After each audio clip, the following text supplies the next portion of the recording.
உங்களுடன் ஸ்டாலினா இல்லை உங்களுடன் ஊழலா?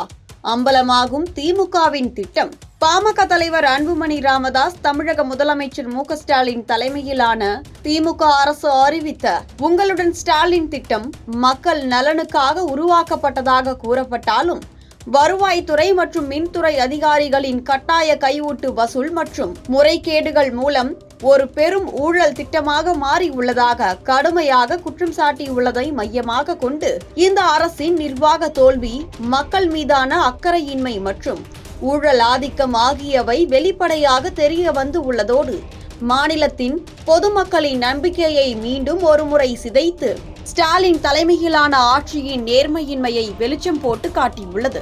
இத்தகைய முறைகேடுகள் மக்களின் அடிப்படை தேவைகளை பூர்த்தி செய்ய தவறியதோடு அரசு அதிகாரிகளின் சுயநல போக்கு மற்றும் தவறான நிர்வாகத்தின் காரணமாக மக்களுக்கு வழங்கப்பட வேண்டிய சேவைகள் ஊழல் மற்றும் சுரண்டலுக்கு ஆளாகி தமிழக மக்களின் வாழ்வாதாரத்தை மேம்படுத்துவதாக உறுதியளித்த திமுக அரசின் வாக்குறுதிகள் வெறும் புஸ்வானமாகவே மாறியுள்ளன.